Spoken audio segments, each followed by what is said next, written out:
Une fonction périodique, c'est une fonction avec un motif qui se répète. Donc ici, par exemple, on a, dans le fond, une partie croissante, une partie décroissante. Et tout de suite après, c'est la même chose. Et ici, la fonction continue à l'infini, donc elle pourrait continuer de cette façon-là toujours. L'autre côté, même chose, ça va être le même motif croissant-décroissant qui va se répéter à l'infini dans le négatif.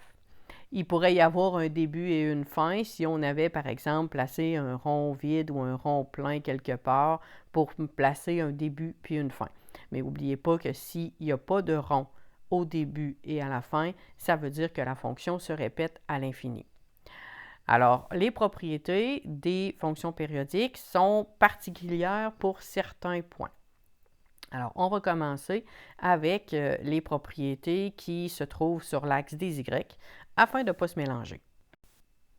Alors, je vous rappelle que les propriétés qui se trouvent sur l'axe des Y, c'est le codomaine qu'on appelle aussi image, l'ordonnée à l'origine et les extrémums qui sont minimum et maximum. Pour le codomaine ou l'image, donc c'est toujours le début puis la fin. Donc la fonction commence où sur l'axe des Y? Donc elle commence ici, vis-à-vis le moins 3, et elle finit où sur l'axe des Y? Elle se termine ici, sur le Y vaut 3. Alors l'image, c'est de moins 3 jusqu'à 3. Et ici, on met des crochets fermés, étant donné qu'il n'y a pas de rond vide nulle part. Alors, image, codomaine, moins 3 jusqu'à 3, et je mets des crochets fermés. Pour l'ordonnée à l'origine, c'est le point d'intersection avec l'axe des Y. Donc, le point d'intersection avec l'axe des Y, c'est ici, à Y vaut 0. Alors, mon ordonnée à l'origine, c'est 0. Puis, pour les extrémums, on n'oublie pas d'identifier minimum et maximum pour ne pas inscrire seulement des nombres. Dans l'examen, vous devez les identifier. Alors, la valeur la plus petite, c'est le minimum. Donc, le plus petit y possible dans cette fonction, c'est moins 3. Et le plus grand y possible, le maximum, c'est 3. Donc, le minimum est à moins 3 et le maximum est à 3. Toutes les autres propriétés se trouvent sur l'axe des X. Alors, commençons par le domaine. Le domaine, c'est où la fonction commence et où la fonction finit. Alors, si on remarque bien, ici, il n'y avait pas de rond, ici non plus. Ça veut dire que le motif se répète à l'infini, à gauche et à droite, donc dans le négatif jusqu'au positif. Alors, c'est comme si j'écrivais que mon domaine commençait à moins l'infini et se terminait à plus l'infini. Évidemment, on n'écrira pas moins l'infini jusqu'à plus l'infini. On va écrire le domaine des réels. Donc, les réels, ce sont tous les nombres sur l'axe des X. Donc, un R avec une petite barre à gauche qui ressemble un petit peu à IR, mais c'est le symbole pour l'ensemble des réels.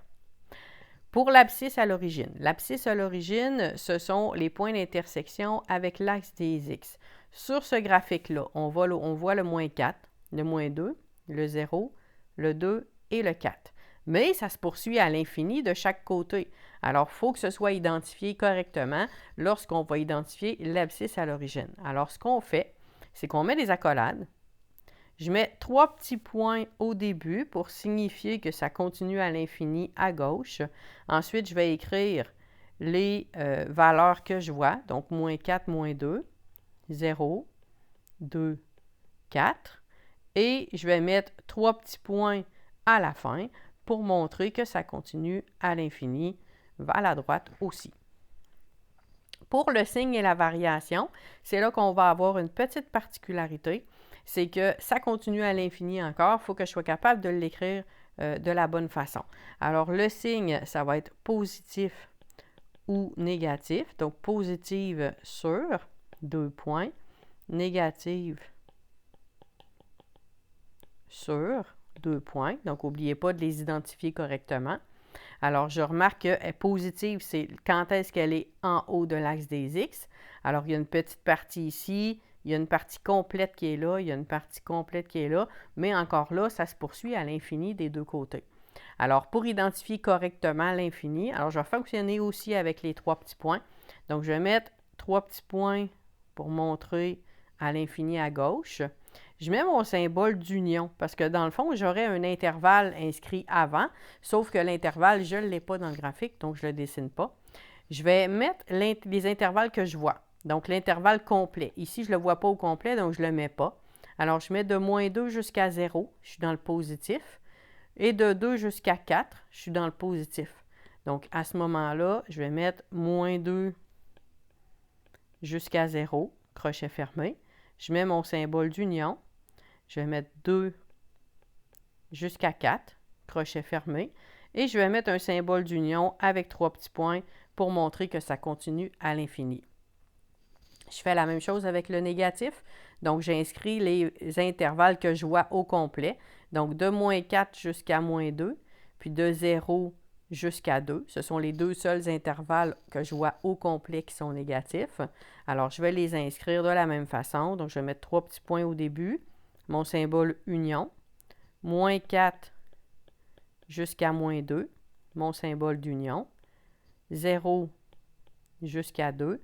Mon symbole d'union et mes 3 petits points pour montrer que ça continue à l'infini. Pour la variation, c'est le même principe. Donc, encore là, je vais voir certaines valeurs, puis je vais en voir, il y a d'autres parties que je ne verrai pas parce qu'ils sont à l'infini de chaque côté. Alors, je commence par identifier les deux variations possibles. Ça va être croissante sur et décroissante sur. En fait, ce serait strictement croissante et strictement décroissante parce qu'il n'y a pas de valeur constante, donc il n'y a pas de palier. Alors, je regarde encore une fois, comme ça continue à l'infini, je vais mettre 3 petits points, mon union. Je vais inscrire les intervalles que je vois qui sont croissantes. Donc, croissante, c'est quand ça monte. Alors, je vois qu'il y a un petit bout qui monte ici, mais comme je ne vois pas la partie au complet, je ne la mettrai pas. Je vais mettre la partie qui est ici, que je vois au complet. Donc, ça monte de moins 3 jusqu'à moins 1. Alors, celle-là, je vais l'inscrire au complet. Donc, moins 3 jusqu'à moins 1. Je mets mon union. Et je vais mettre l'autre intervalle que je vois au complet où est-ce que ça monte. Donc, 1 jusqu'à 3. Je mets mon symbole d'union et mes 3 petits points à la fin pour montrer que ça continue à l'infini. Et je fais la même chose pour décroissant. Donc, les seules parties que je vois décroissantes au complet, ici, il y en a 3. Donc, il y a ici de moins 5 jusqu'à moins 3, de moins 1 jusqu'à 1. On n'oublie pas qu'on regarde sur l'axe des X. Puis de 3 jusqu'à 5. Donc, là, ce sont 3 intervalles que je vois au complet où est-ce que c'est décroissant. Alors, encore là, je ne suis pas obligée d'écrire les 3. Je pourrais me contenter d'en écrire 2, mais c'est important d'en écrire au moins 2. Donc, ici, je vais identifier mes 3 petits points, union.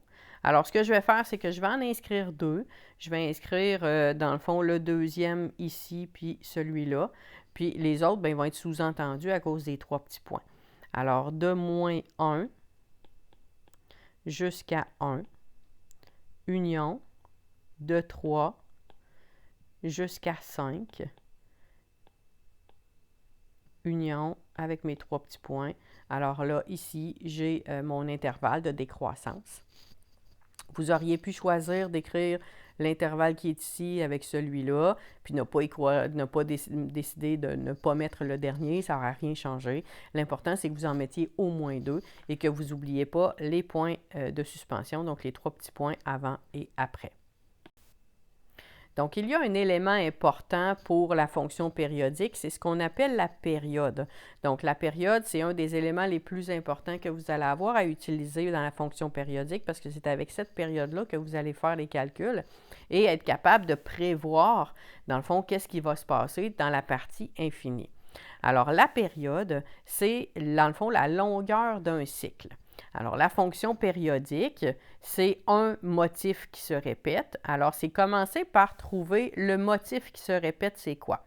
Peu importe où vous le prenez, l'important, c'est que vous le voyez comme il faut puis que vous le preniez au complet. Donc, par exemple, moi, je pourrais dire, bien, le cycle que je vois, il y a la forme, justement, d'un triangle sans base.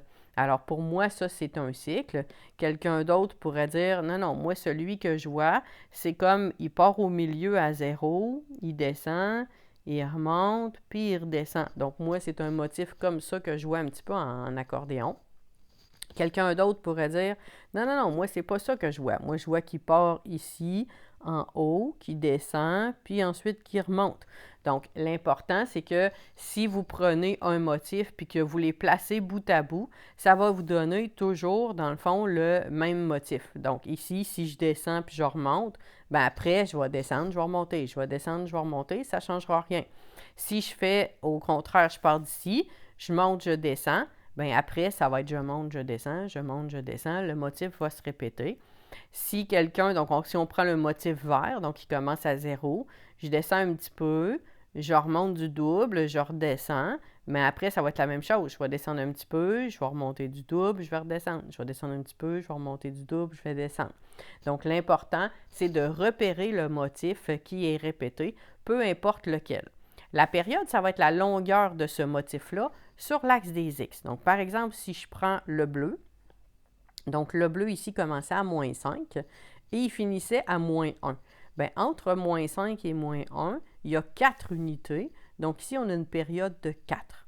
Si je prends le motif rouge, il commençait à moins 3 et il se terminait à 1. Bien, entre moins 3 et 1, il y a 4 unités, donc la période est de 4. Si je prends le motif vert, donc je commence à 0, je termine à 4. Il y a 4 unités entre 0 et 4. Ma période est 4. La période va être toujours pareille, peu importe le motif que vous prenez, sauf si vous faites une erreur sur le motif, évidemment. Donc ici, la période, elle est de 4 unités. Alors, la période va être très importante pour être capable de faire les calculs dans les numéros qu'on va faire un petit peu plus tard et aussi dans l'examen.